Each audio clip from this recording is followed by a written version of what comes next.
Hello, everyone. Welcome on in. It is a new week here on the Betting Weekly Dojo. I'm Nigel Seeley, and I'm joined by my co-host, as per usual, on a Monday. It is Neil Channing, and the weather is shining. The sun is out in London. It's a feel-good. Spring is in the air, Neil. Good afternoon to you. It's lovely. I'm down by the seaside in Brighton. The sun is shining. The seagulls are poised, ready to nick your chips. And yeah, I had a late lie-in because of the Oscars, but so I'm feeling a little bit frazzled. But I'm ready for another week of battle. Another week in Balladine, and it's been a battle this morning with the internet connection in my home. It's been absolutely terrible. I was on the phone to you at 1 o'clock, then it all went dead, and has just come back there. So if there's any bit of interference on the line, it's because the internet connection in the Kent area is absolutely awful today. Neil, you said the Oscars last night. It was a good night for favourite bettors, wasn't it? Yeah, well, I mean, it kind of. I mean, it was. So it's 23 categories in the Oscars. Favourites won 17 of the 23. There were 20 categories where the favourite was shorter than even money, odds on, as we say in the UK. And 17 of those won and 3 lost. The losers were in the best editing, where Conclave was backed into minus 275 and got beat by Honora. In the Best Actress, I think, where are we? Mikey Madison was about, she was about plus 250. And Demi Moore got as short as, at one stage, I think she was minus 300 and she got beat. And then, yeah, there was one other that got beat at odds on. Oh, yes, of course, it was animated feature. It was a big gamble on that, actually. The Wild Robot was the favourite.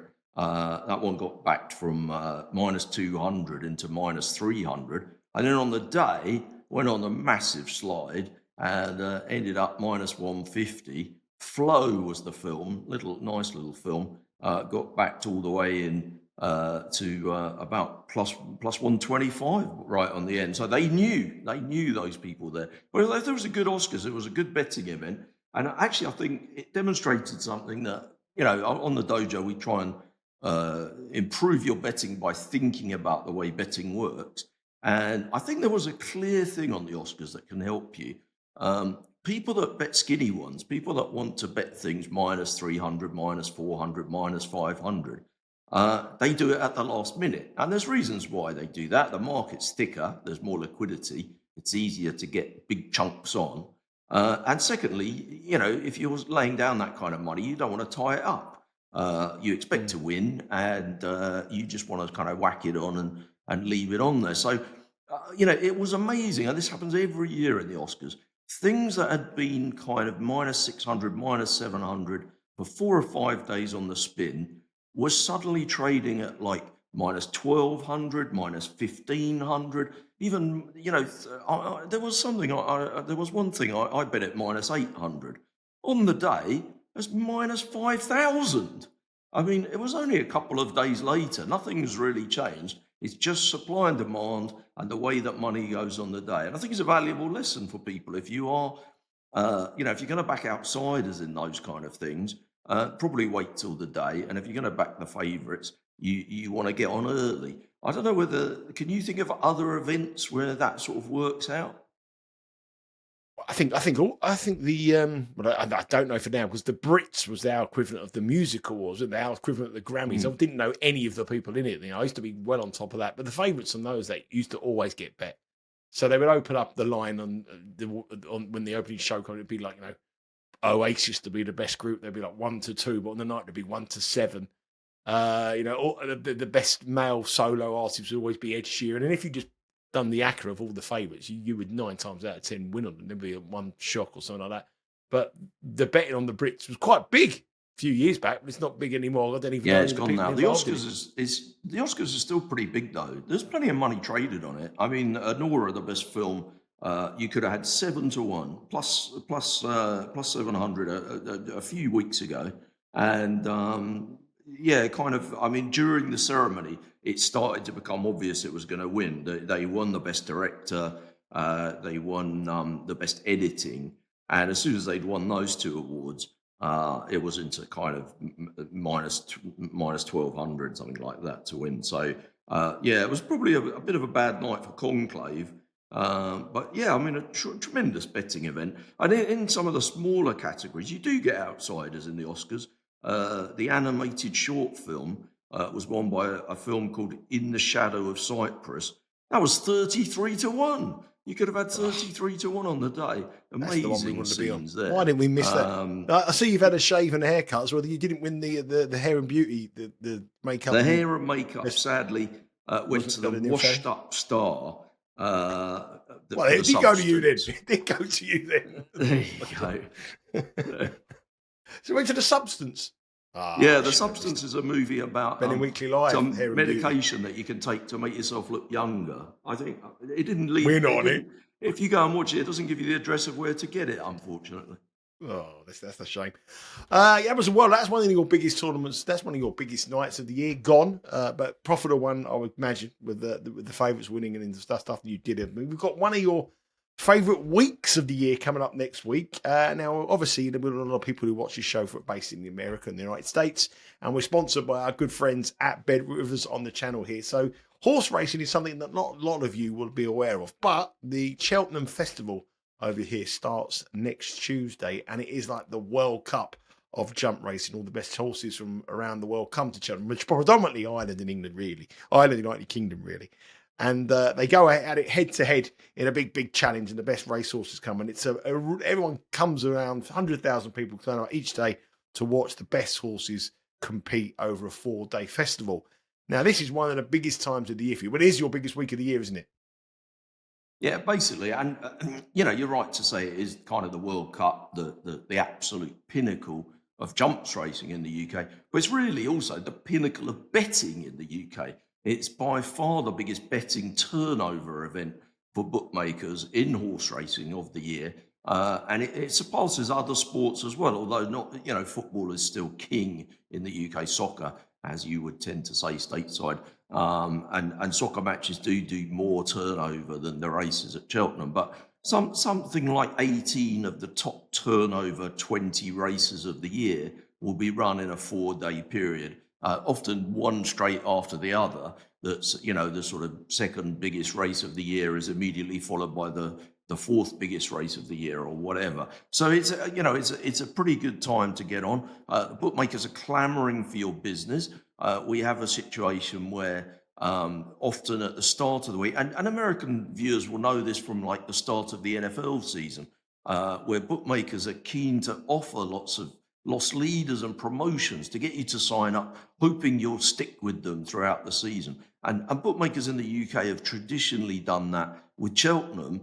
Often they'll say the favourite. There's a favourite in the very first race of the meeting, which is around about even money. Now, in past years, I would say for sure that somebody would offer plus 150 or even plus 200 about it to try and attract money, get you to deposit, and hope that you stick with them throughout the whole 4 days and do all your bets with them. I don't see that happening anymore. It doesn't seem to be the way the industry is going. Horse race betting is more expensive for bookmakers. They have to pay a levy on the bets in order to fund the sport. The tax on it is high. The media rights, make it an expensive sport for the bookmakers. So I don't think those loss leaders will be there so much. And also, we've seen a move in the way that betting is going. The idea of people having large bets on 6-4 chances, plus 150 shots, is not what bookmakers are keen to promote. They're into same game parlays on sports events where people just bet a couple of bucks, bet their pizza money, but maybe take slightly poor odds. They take 10 to 1 about something that should really be 25 to 1. And that hasn't necessarily percolated through to horse betting.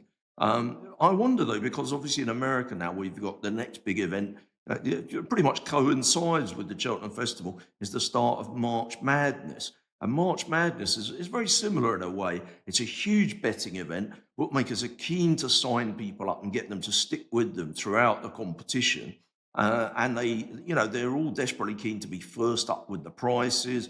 The lines move around a lot because we don't know a lot about some of these weaker college teams. And bookmakers are very competitive in that way. But of course, the way the industry is moving, if you look at the recently finished football season, by the end of the year, it's all about props. It's all about same game parlays. It's all about getting people to play on long shots for smaller money with higher margins. And I wonder how that will work out in March Madness, because it doesn't necessarily lend itself to that. We don't really know the names of the players on a lot of these smaller teams, and it's really hard for the bookmakers to price it up, and it's hard for the punters to have an opinion. I don't know. What do you think, Nigel? Do you think that these two events, Cheltenham on this side of the Atlantic with its longer shots, you can bet horses at 20-1 and 30-1 that have got a chance of winning, and also in America with the March Madness, are people just happy to bet 10-11 and take some team minus 4 points or whatever, and not worry about those same game parlays and the huge payouts? I think for the for Cheltenham especially, I think the festival hot pots are the shortest price favourites in the in the festival are always very, very popular with recreational bettors. So the four shortest favourites, they always say if those four win, it'd be carnage for the bookmakers. And it's always, you used to get the big hitters at the track to turn up and have the 100,000, 200,000 on these things at like -$2 or -$3 or something like that. But the running on money from the recreational bettors, the £20, the £30, the £40 on these kind of four folds or five folds for the festival hot pots, that's what people will still do. And I think what people do now, especially with a lot of the social media accounts involved in recreational betting instead of like when we bet on things over here on the soccer, where we would have one team to win and both teams to score, they would have this horse to win and to win by more than 5 lengths or 6 lengths. And I think a lot of people put them in parlays now to boost up huge amount of a big return. And for college, for the March Madness, I mean, I'm not really the expert to have on that. But what I will tell you is that talking to the people at Bet Rivers last week, that the amount of money on props in college games overrides the match on money lines. The people betting the handicaps or the total points. The certain players' points over under is the one that is the growing market, and the one that the bettors want to have, and the one that Bet Rivers want to push, these kind of prop markets. So I suppose on the established at the beginning, you've got to probably put only a few players' props up because the tournament is a knockout tournament and it's so quick. But within a round, once we know everybody and have the data, then the lines will be up. But how much you're allowed to wager on them for the players we don't have season long data or long samples of data, the stakes will be a lot smaller than what there will be for more established players. So I think that's where you'll get around the game day parlay. I mean, just changing the subject very slightly from coming off key. I don't know. Did you see that parlay bet that a guy had? A guy tweeted it yesterday. And he said it was his father-in-law, his dad, had a bet. And he picked, I think it was 9 teams or 10 teams in the English Football League at the weekend, all to win and both teams to score. So it enhanced the price up to something like 4-1, 5-1, 6-1. It's doing the rounds on social media. And he had 44p on it. And it paid him, it was over $1 million to 1, the odds that he had on it. And it was one goal out. It won 1 goal. 9 of them won. And Grimsby and to win and both teams to score. Grimsby to win over 2.5 goals. And one let him down. Just one goal let him down. It was 44 See, if pence. I was the bookmaker, I mean, I don't know who he placed this bet with, but they should do a promotional thing where they send him on holiday, all expenses paid, a luxury week in Grimsby. You can't have a luxury week in Grimsby. a luxury week in Grimsby feels like 3 weeks. You're not going to get luxury and Grimsby. Do not go together. Apologies if anyone's from Grimsby, but I've never been to Grimsby, and we've lost the Grimsby crowd. The Grimsby. I don't want to be involved in the Grimsby, but that's where the bet is going, isn't it? So these parlays, big run on, and I think that's why horse racing has got to sort of a changed away into this same game. But I think it's tricky, isn't it? Because horse racing is already a sport where you can bet things at 20-1 and 50-1 because there's always long shots in every race.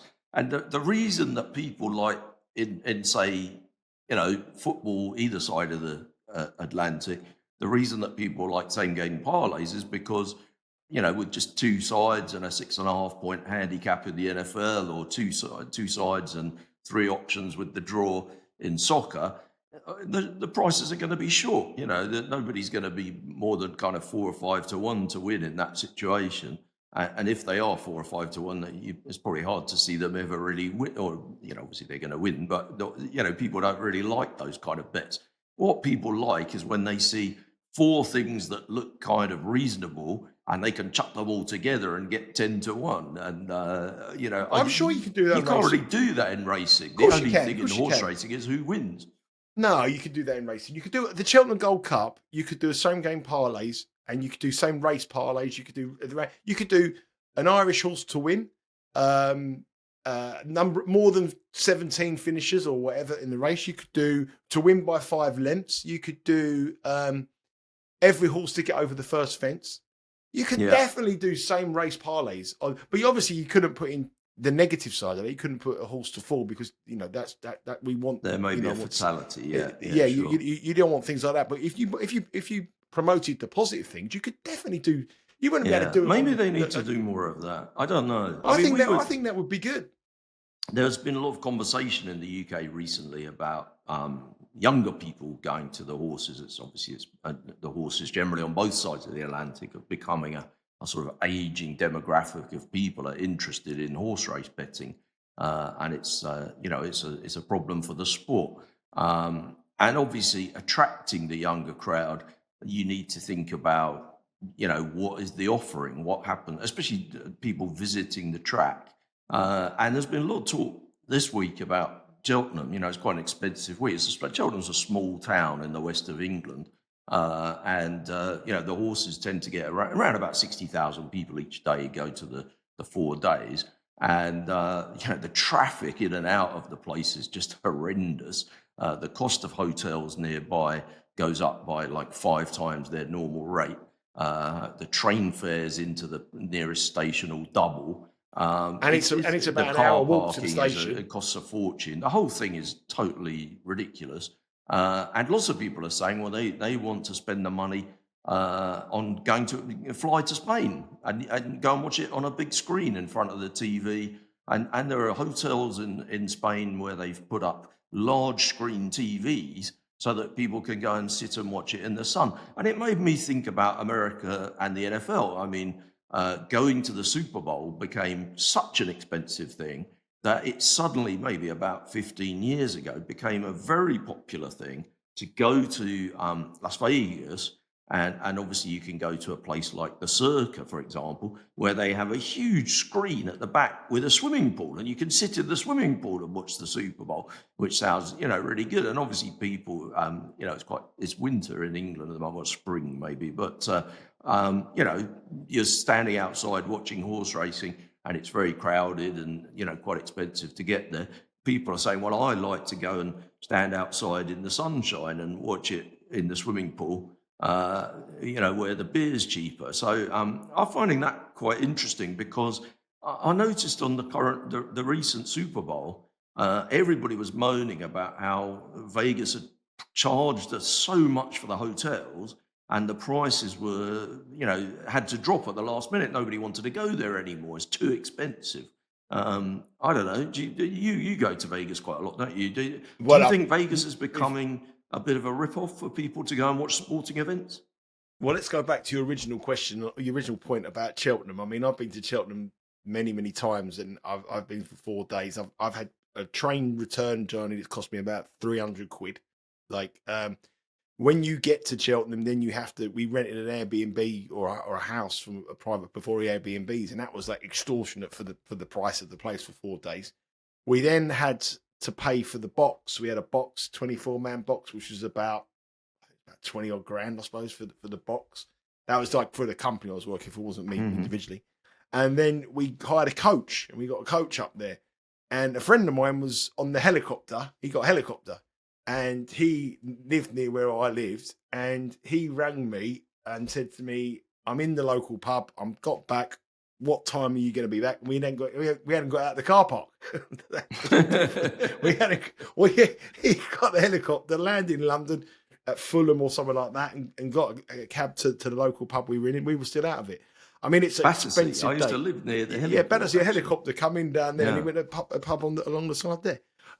It's just, I mean, from the Cheltenham point of view, I mean, the idea of going to Benidorm doesn't really excite me at the best of times, but to go there for Cheltenham with 1,000 racegoers sitting around the pool watching sport doesn't really fill me with much excitement either. But I looked at the weather forecast for Cheltenham for Benidorm next week. It's raining quite bad. They've got a real bad lot of weather, and that will change the whole. No one will be going to Benidorm after that. That'll be off. But I think with Vegas, I mean, I went to see. Have you been during the Super Bowl? I've never been to Vegas during the Super Bowl. I've never been to Vegas like 100 times in my life. I've been when a match has been on at the Allegiant, and I've been to the Allegiant for I went to see a pre-season friendly between Barcelona and Real Madrid, and it was a pre-season friendly, and the ticket prices were $350 just to go and watch a pre-season friendly, and that was a bog standard seat. So you're going to see like a pre-season friendly, and you're paying $350. So the prices are crazy. But everything with Vegas, when you go, I think Vegas is the only place in the world that you go to and you know you're going to be ripped off. And it's just a question of how much you're going to accept you're going to be ripped off, and how much, what is your level of rip-offness, I suppose. If you think to yourself, right, okay, I'm going to get ripped off of this. I sat in a chair once and a seat on the Strip, overlooking the fountain show near Paris, and when I got my bill, there was a $50 charge from the seat, because I sat in a premium seat in the bar. Now, no one told me that, but it was a $50 for sitting in the seat. And going back to your point, I was looking at some of the prices to get a seat in the sportsbook in some of these sportsbooks to watch March Madness. This is literally a price to sit down in a sportsbook. To sit down in a sportsbook, get some snacks, maybe a couple of drinks, just sit there, prime time. You're looking at $400 to sit in the betting shop, essentially. Like going into the FA Cup final, going into William Hill's in, I don't know, the North End Road, or going into Camden High Street and going into William Hill, say, can I sit and watch the FA Cup final? And everyone says, of course you can sit there. We're going to bring you some Frazzles. We'll bring you some Quavers, and you can have unlimited drinks on the tea machine over there, but it's £500, please. And you can sit there, you can gamble away. I mean, what? That's just, and that is why they're frightened of people, because who's going to go there? People must want to do it. I mean, it is quite a big thing to take a vacation in Vegas during March Madness and literally just sit yourself down for 12 hours a day and watch like 10 games or, whatever, 5 games in succession, and bet on them. But I mean, you'd have thought the sportsbooks would be happy enough that everyone's there, the place is packed, and the action is huge. But I mean, everybody's telling me that Vegas is a lot quieter, and Super Bowl was really, really quiet. The price, there must be a point where the price is too much, and I think sitting down watching sports for $400 is and getting very little back of it. And if you want to go into the Cubanas, they're like $2,500 spend to watch. Yeah, I mean, also, of course, now we've got legalized betting in lots more states, and everyone's got the app in their pocket. You don't necessarily need to think, right, I'll go and fly to Vegas to do all my bets. You just get your phone out. And that's why they're struggling, because nobody's going, because they're all sitting here. But that's another reason why people are going to Benidorm, because they could probably have a bet with a bookie there and get paid out in cash, and not having to send all their documents through and not counts that are restricted. I think and there are definitely black market bookies operating in those hotels in Spain for sure. Yeah. So I mean, there's a lot of reasons why people are going, but I think the cost of all these things are just it's absolutely frightening everybody off, in terms of the accommodation, in terms of this, in terms of that. And I couldn't believe it when I was sitting there reading that. I think someone was saying the Super Bowl was like someone took 5 friends and him, and he went to a sports book in Vegas and had a prime seat, the Super Bowl, and they paid $6,000 to sit there. I mean, amazing. What's the world? Is that really like? Well, if you could get your internet sorted at home, it would be better to just stay at home, wouldn't it? Really.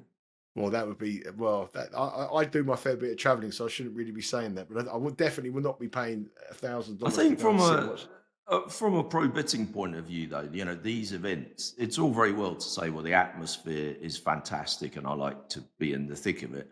But actually, there's a lot to be said for quietly being sat on your own.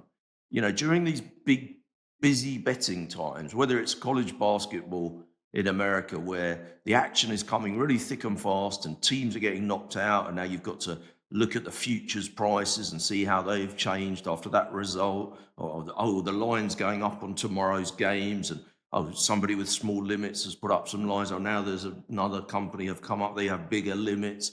They've got a smaller margin. The props are now coming up.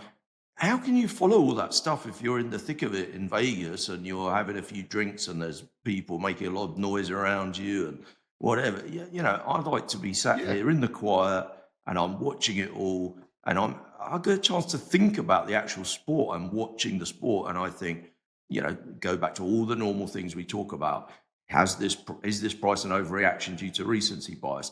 Has this team has this factor been factored in enough prior to this next game? Do we think that this price is going to move? These kind of questions. And I think when you're there, or when you're in a place with a group of bettors, like, watching a game from Vegas or whatever, I think it's very hard to be dispassionate and to think about things in a clear way.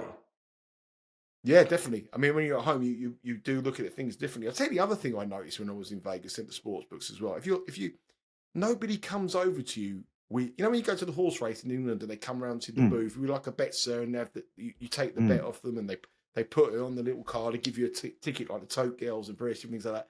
Nothing like that goes on in Vegas. So you could be sitting in the sports book, but you have to physically get up, walk and to queue the booth, up. Queue up.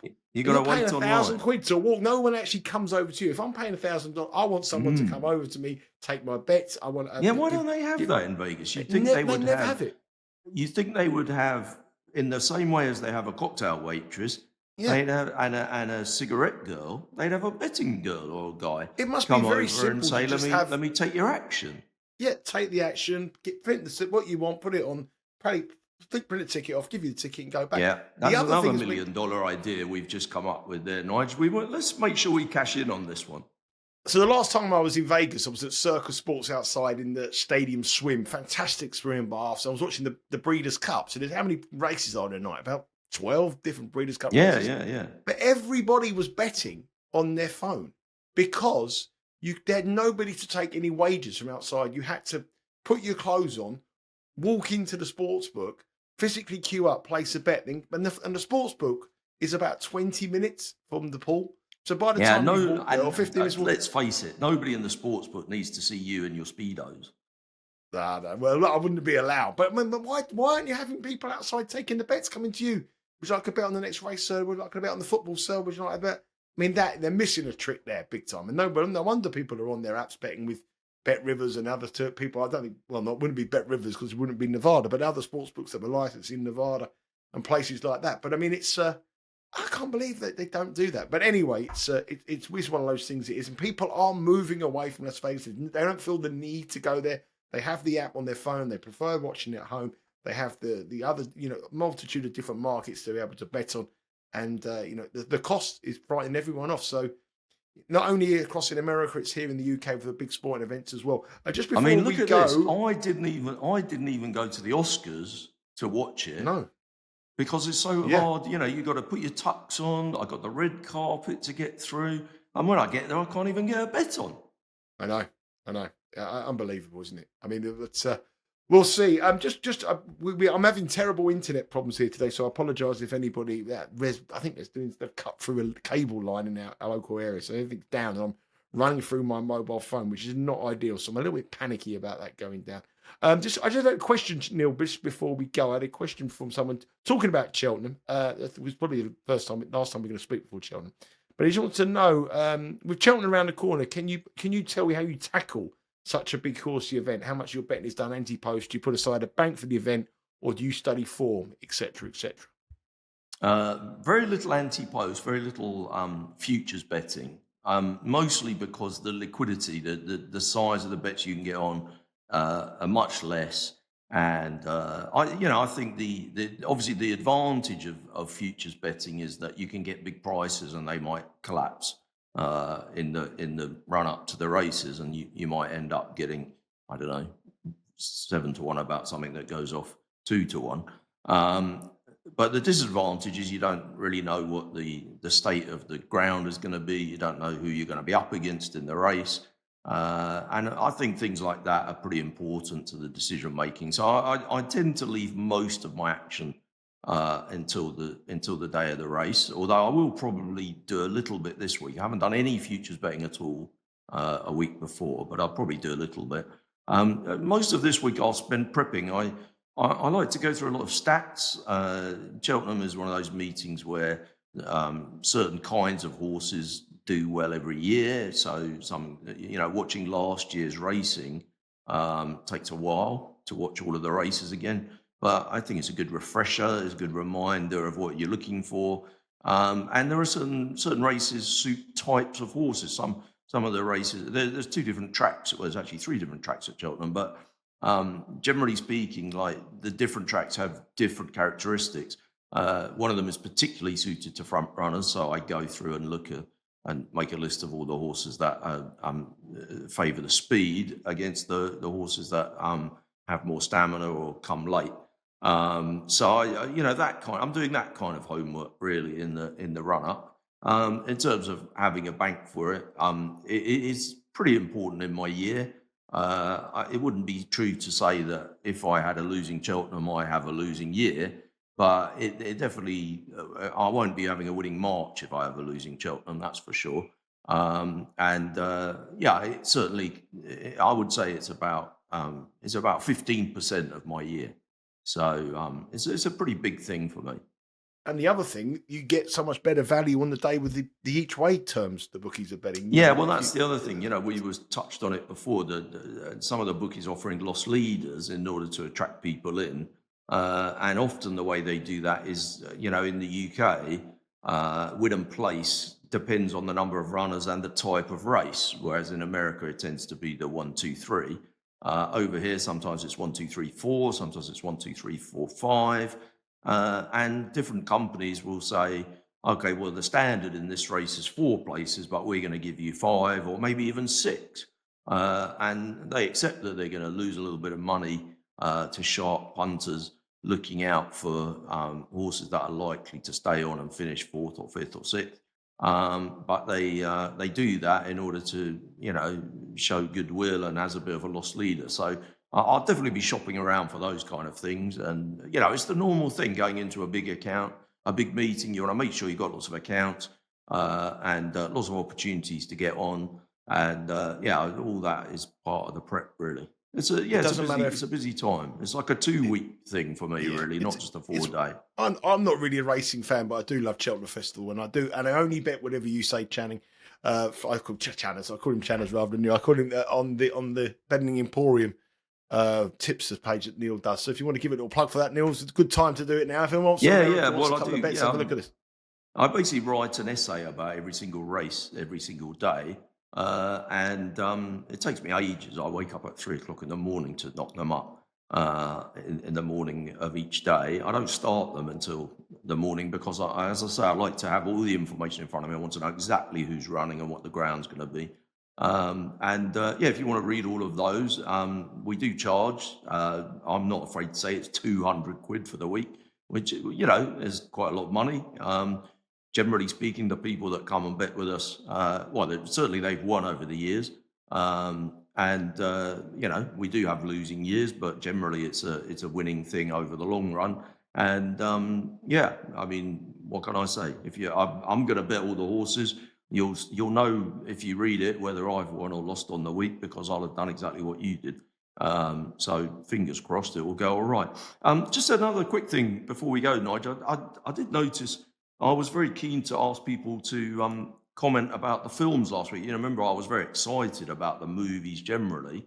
And it was pretty amazing, actually. We ended up getting like a huge number of comments on the YouTube video. And a couple of people pointed out what an idiot I am for forgetting a couple of films. And they're exactly right. I forgot. For some reason, I meant to mention The Cincinnati Kid. which is a brilliant film about essentially about poker and gambling. And basically, I was going to mention it, and then I got distracted and forgot. Edward G. Robinson is brilliant in that, and of course I agree. But I wouldn't make it one of my top gambling movies because I think of it as a poker movie, which is kind of a bit different, if you see what I mean. Um, some people mention, a lot of people actually mentioned a film called Mississippi Grind, and for some reason I'd never heard of that film, so I'm going to look that one up. But I appreciate the recommendation. And there was another one that lots of people mentioned that I meant to mention. That's a really a fun film that I really enjoy, and I can't remember what it was now. Oh, Let It Ride. That's right, with Richard Dreyfuss. And a friend of mine is in it actually, Jennifer Tilly, and also I think the sadly departed recently. I think Gene Hackman is in that one as well. So there were a few extra films that we didn't mention last week, but very good to see. I did try and reply to all of the comments, and we really like it when people interact. So feel free to comment on the videos. Yeah, feel free to put it. If you're going to Benidorm, put your tell us why you're going to Benidorm. If you're boycotting Las Vegas because the price has got too much, put it in the comments button as well. Neil just casually dropping there that he's a friend of like Hollywood A-listers there. I love the way you've done that, Neil. Just show us, she's a friend of mine there, Jennifer Tilly. We're a good friend of mine. That's been it for the Betting Weekly Dojo. Please hit the subscribe button. Lots of new subscribers coming. Do join us here, or we're very, very close to 1 million views on this channel in just over a year since we went on our standalone shows. And we've almost got 8,000 subscribers. We should be hitting those milestones within the next couple of weeks. So thank you very much for everyone watching, everyone subscribing. I'm apologising again today because of my internet connection not being so good. It's solid. It will be back to better next week. Hopefully this is okay. And you'll understand why I was a little bit nervous and probably a little bit rushed today because I wanted to get it through and not have any more problems. Neil, we'll be back on Monday, so it'll be the Cheltenham Eve. We have the Cheltenham Festival as well, which starts on Tuesday. If you want to get Neil's picks, you can do so on bettingemporium.com. Is it .com or .co.uk? No, you're right. .com. Bettingemporium.com. You better check out anything there and get his. I do admit he does actually write a lot. It is a very, very detailed analysis of the match. Of the races, but the only one good thing, I've been through Cheltenham night, and if you're there, you will guarantee to miss the last train because it will go on. It goes on. His previews do go on quite long to miss that last train. That's been it for today. Thanks very much for watching. Thanks always for subscribing. Give us any comments below. And follow the content here. Betting Weekly Studios. We've got loads of content. Champions League tomorrow. Betting Weekly Live. I'll be on that. We'll have Jack Wright on Wednesday. We also have the tennis over in Indian Wells. The Sunshine Double starts this week. Sean Calvert is over in Indian Wells for the tennis there in Palm Springs. And albeit everything be covered here. Roy Girani will be on as well, looking at the WTA and the newsletter. Betting Weekly Studios. We had a brilliant week last week on the newsletter. All you got to do is go to bettingweekly.com and subscribe to the newsletter, and it'll be in your inbox every Monday morning. Take care. Good luck this week with all whatever you do. Neil, thanks very much for your time, and we'll speak to you all again next week.